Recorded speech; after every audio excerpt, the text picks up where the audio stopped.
Well, I wasn't going to say anything about Bin Laden's death. What is there to say apart from good riddance? But the aftermath has become a lot more interesting than the event itself.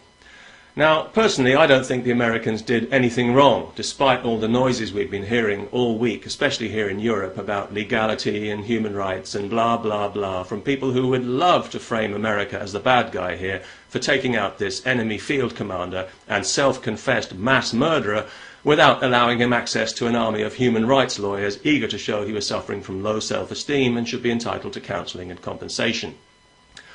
The only people who should be apologising here are the Pakistanis, and they have said they're embarrassed, which makes a change. I was beginning to think nothing could embarrass that country. They've had some questions to answer, which they have answered in the usual way with excuses and lies and blaming everybody but themselves. I'm surprised they haven't demanded compensation. Oh, but wait, they already get $3 billion a year from the American taxpayer and another hefty chunk from the British taxpayer. The country is effectively living on welfare, but they can afford nuclear weapons, and despite being quite happy to take all this money, they've still shown that they simply can't be trusted. And that's why the Americans cut them out of the loop. It's a decision that would not have been taken lightly, but they knew damn well the Pakistanis would tip off Bin Laden. And these are the people we're trusting to keep nuclear weapons out of the hands of terrorists. That's why the money's really being paid. It's protection, pure and simple. Pay up and nothing happens to the nukes. That way everybody's happy and a few Pakistanis get very, very rich. Or would that be a cynical assumption? Even now, certain questions remain unanswered. Questions like, can the Pakistani intelligence service actually find their own arse in the dark with both hands, or can't they? Given what's happened, I think they should have to physically prove it before that country gets any more money.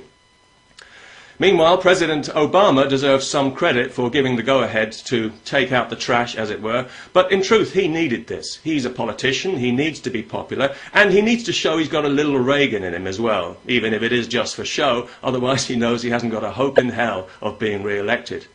He was careful to make the point that America is not at war with Islam, although he neglected to add that Islam is at war with America, both from outside and inside the country. And talking of which, I'd like to know what kind of cultural awareness and sensitivity training the Navy SEALs received before being sent in.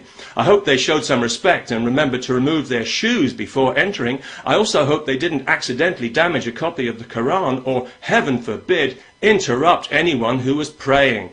I'd also like to know why local Muslim community leaders weren't consulted beforehand. That's bound to cause resentment and mistrust, which can sow the seeds of division. I blame the Jews. Well, doesn't everybody? They buried Osama at sea, or dumped him in the ocean, depending on your point of view, because they didn't want his grave to become a shrine, but they still gave him an Islamic funeral he didn't deserve, as a goodwill gesture, which has been predictably taken as a slap in the face by the professional complainers in the Islamic world who wanted him buried in the ground and facing Mecca and all done up with pretty bows. One bearded buffoon even called it a declaration of war, but I don't know what kind of Rip Van Winkle world he's been living in, because it seems to me that war was declared pretty unequivocally 10 years ago, when more than 3,000 innocent people were murdered in the name of the religion of peace. The Americans won't release photographs of the body because they say it might inflame things, but I'd say on balance flying planes into buildings is much more likely to inflame things, wouldn't you? But what this means is, of course, that the conspiracy theories are now in full flow. He isn't really dead. He was never even there. It's all as fake as the moon landings. But it didn't have to be this way. They shouldn't need photographs to prove this guy is dead. They should have kept the body. They should have brought the son of a bitch back to New York, pickled him in alcohol, and mounted him on top of the Ground Zero mosque with a pork chop in his mouth and a fireman's axe up his arse. Or is that just me? Facing Mecca, of course, because we wouldn't want to be disrespectful. Peace. Yeah, right.